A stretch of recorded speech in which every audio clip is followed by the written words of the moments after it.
ఎడారిలో సెలయేర్లు. ఆగస్టు 2. నా పర్వతములన్నిటినీ త్రోవగా చేసేదను. యెషయా 49:11.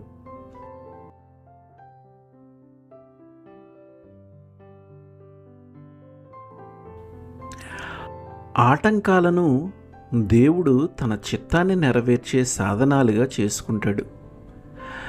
మన జీవితాల్లో అడ్డు వచ్చే కొండలు ఉంటాయి. మన ఆధ్యాత్మిక జీవితంలో ప్రగతికి అడ్డుబండలుగా నిలిచే విషయాలు ఎన్నో ఉంటాయి. తలకు మించిన ఆ ఒక్క బాధ్యత, ఇష్టం లేని ఆ ఒక్క పని, శరీరంలోని ఆ ఒక్క ముళ్ళు అనుదినం మొయ్యవలసి వస్తున్నా ఆ ఒక్క సిలువ లేకపోతే మన జీవితాలు పరిశుద్ధంగా ఉంటాయి కదా అనుకుంటాము. అవి తొలగిపోవాలని ప్రార్థిస్తాం కూడా. మందబుద్ధులారా, తెలివిలేని వాళ్ళలారా, మీ విజయ జీవితాలకు సాధనాలివే. మనం ఎంతో కాలంగా ప్రార్థిస్తున్న కృప, మంచి గుణాలు మనకు అనుగ్రహించాలనే వీటన్నిటినీ దేవుడు మన జీవితాల్లో ఉంచాడు. చాలా సంవత్సరాల నుండి సహనం కోసం ప్రార్థన చేస్తూ వస్తున్నారు మీరు. మీ బ్రతుకుల్లో మీ సహనానికి తీవ్రమైన పరీక్ష పెట్టే ఒక విషయం ఉంది. మీరు దాన్ని తప్పించుకు తిరుగుతున్నారు. అది అధిగమించలేని అడ్డుబండగా లెక్కగట్టేశారు. అది తొలగిపోతే ఇక మీకు విమోచన, విజయమే అనుకుంటున్నారు. పొరపాటు. ఆ శోధన తొలగటం వల్ల నీలో సహనం పెరగదు.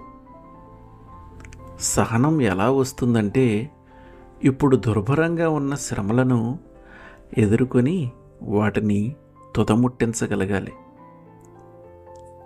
వెనక్కి తిరిగి వెళ్ళు, తిరిగి ఆ పనికి పూనుకో.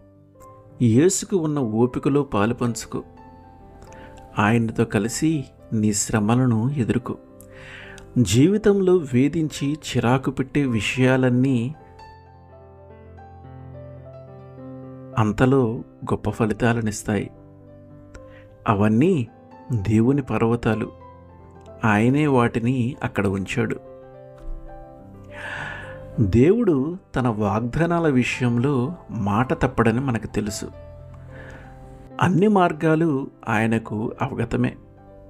అన్ని స్థలాలు ఆయనకు పరిచయమే. ఆయన దృష్టి బూదిగంతాల వరకు ఆకాశం క్రింద అంతటా పడుతున్నది. మనం పర్వత పాదాన్ని చేరినప్పుడు మనకు దారి తెలుస్తుంది.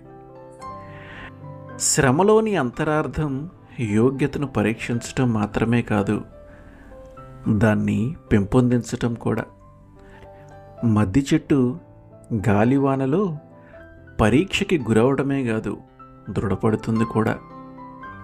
ఆమెన్.